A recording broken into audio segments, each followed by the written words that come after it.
construction deal, if you know what I'm saying. Yeah, well, I'll see what's in it for me. How is the next scene not all those people just lying on the floor like, oh, fuck. I can't believe I drank whiskey at noon.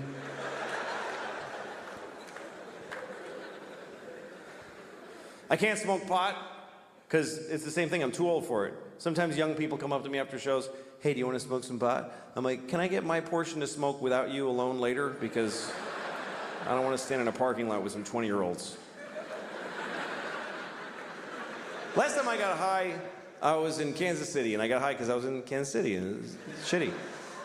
So after the show, so these kids that worked at the club, they're like, you want to smoke some pot? And I'm like, yes. So I'm standing in a parking lot with these kids, like 20 years old, and we're smoking a joint. And I'm taking huge hits, because I had no idea. I didn't know they'd been working on this shit like it's the cure for cancer. I didn't understand the fucking technology that's gone into making pot so powerful. Because when I was a kid, you could just smoke a joint for a while.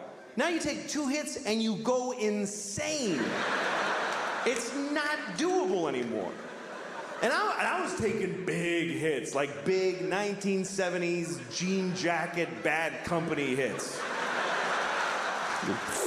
Here come the jesters, 1, 2, 3. It's all part of my fantasy. And I'm like, yeah. And even the kid with the wooden hole of no ear, the absence of flesh in his ear with wood, I don't know what that is. Even he was like, "That you should be careful, that's a lot of pot. That's very strong marijuana." Yeah, I'm fine. Running with the devil! Just fucking, and in about 10 seconds, everything just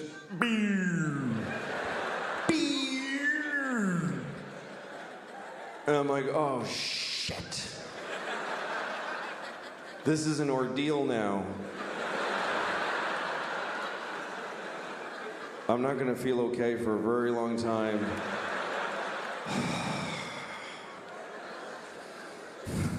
And everybody's just standing around and talking, and I'm hoping, like I'm really hoping that I look like this.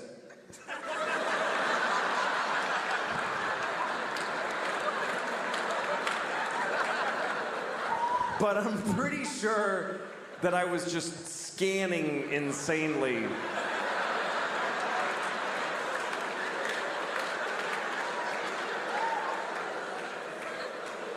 I was actually counting, like, look at her for 5, 4, 3, 2, 1. Switch to him. 5, 4, 3, 2. Randomize. Don't go in the same direction. 5, 4, 3. Nod your head. That looks like you're listening if you nod your head. Ha ha ha. And at one point I realized I need to get out of here because the air is hitting my arm weirdly and they can tell. They totally know that I'm not handling the way air is touching my arm right now. Why am I doing that with my hand? That's weird to do that with your hand. Nobody stands like this. Nobody stands like this. Just fucking, no, that's also, that's weird too. That's crazy. Just, shit. I gotta go. But I didn't know how to leave because I had this dilemma. We're all standing in a perfect circle facing each other. And I thought it's gonna be insane if I just turn I'm one person with my back now. Do I just back away like this and hope that they fill in? And then I thought, no, say something. Say something out loud to them that smooths the transition of you leaving. Okay, what do I say? Pick a thing to say. Goodbye. That's a nightmare. That's just goodbye. That's not even, that's just noises. Finally, I walked away and I said, I'm leaving! And I know it was that bad because they all went, oh, shit, okay, all right. Whoa. I was like, I'll never see those people again as long as I live. And then I had to get in a car. I forgot that I had rented a car and I have to drive back to the hotel. And I'm driving on this highway in Missouri. And at one point I realized, I think it's been about 25 minutes since I looked out the front window of this car. I've just been dealing with shit directly in.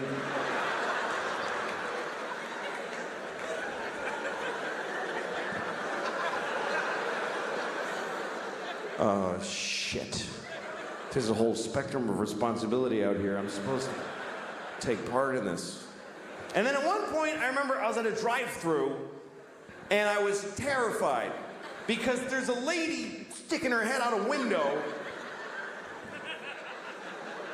and she's mad. She's going, "Sir, sir." I just kept saying, came online as a result of the anal pain that I was experiencing.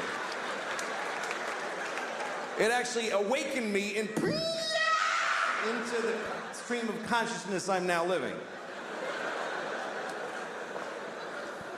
That's how my life started. That's who I am.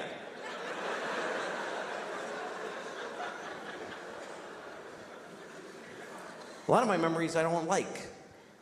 I don't like when I was a teenager. I hated all that time. I hated being a teenager. And then I discovered drugs. And then that's all I gave a shit about.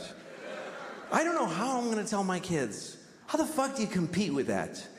How do you take a miserable person with no control over their lives and tell them with a straight face, "Oh, you can't do drugs. You can't do that, baby. All drugs are a perfect solution to every problem you have right now." How do you beat that? Drugs are so fucking good that they'll ruin your life. I mean, that's how good they are. I can't do drugs now because I'm 44, and I can't hook it up. I can't make that happen. If you're 44 and you want to get high, you got to hurt your back. That's pretty much the only option you have. Hurt your back, get some Percocet, and then you go, "I'm gonna get a babysitter and take 3 at a diner." Like, just sad. I'm a little drowsy. Woo! I never really could have like I wish I was a drunk. Like that, I love romantically the idea of being a real drunk in my bathrobe all day. Everybody who loves me is always crying. He's destroying himself. I can't watch anymore. Shut up then. Showing up at my kid's school play halfway through. "You show who you are, baby!" I wish I could be that guy. But I can't drink because I just get tired. I go to sleep. I don't know how people drink and then do shit. Like when I see movies or TV shows where there's people in an office having a power meeting and they're clink, clink, they're making a drink in the daylight with a tie on. Well, of course they want you to do all that shit, but if you don't, they still want the car back. They're gonna send a dude. You could drive a car till you don't want it, just get out of it while it's moving and just walk away. Well, I don't feel like being in that car any longer. Just call Hertz. "Hi, your car is drifting into the intersection of 28th and Broadway. If you're interested, it's now your problem." But see, this is a terrible realization because you should act in a way that if everybody acted that way, things would work out.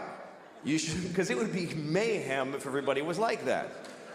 And most people kind of don't care. Most people are very selfish. Most people don't give a shit what happens as long as they get to do their favorite thing.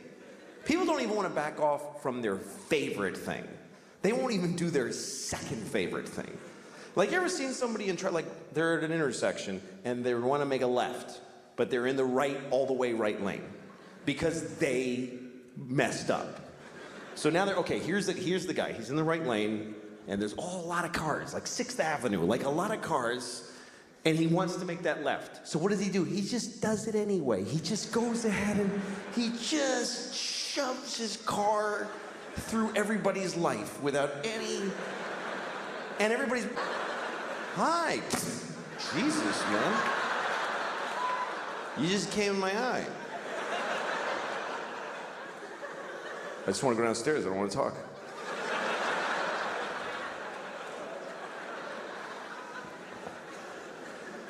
All right, this is going a little off the rails. I don't remember what I was trying to say. I'd like to be a better person. I would. I'd like to be a better person. And I think I'm getting worse as a person.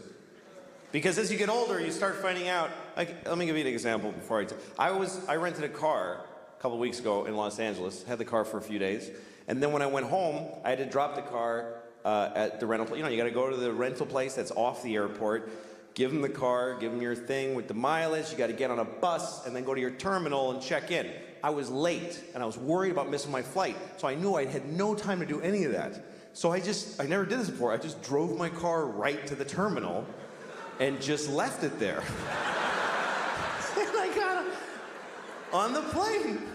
And once I was on the plane and I had a little moment, I called Hertz, and I said, hey, listen, your car is sitting out in front of Terminal 4, and the keys are in it. So that's where it is. And the guy was like, you can't do that. You have to return it to this location and then get... And I go, well, I didn't do that already. And now I'm leaving California. So if you want your car, you need to go to that place where it is.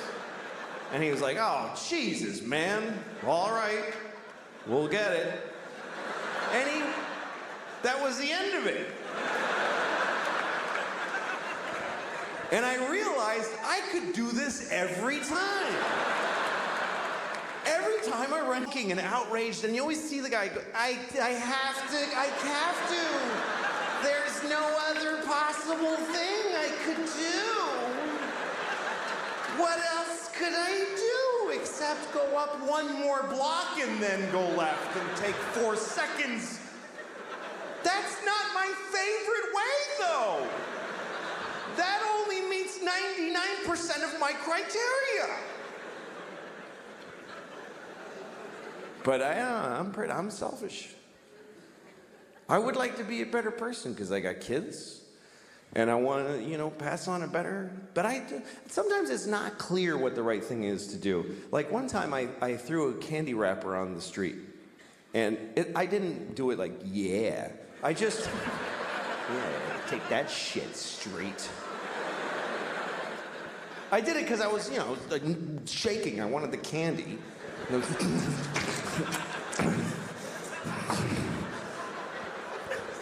Anyway, I was with a friend who said to me, you just littered on the street. Don't you care about the environment? And I thought about it, and I said, you know what? This isn't the environment. This is New York City. This is not the environment. This is where people live. New York City is not the environment. New York City is a giant piece of litter. It's like the giantest, next to Mexico City, the shittiest piece of litter in the world. Just a pussy, runny, I never even really seriously came close. And here's the worst part. I still just enjoyed the fantasy for myself to enjoy. I was actually proud of myself for having thought of it. I was proud. Oh, I am such a sweet man.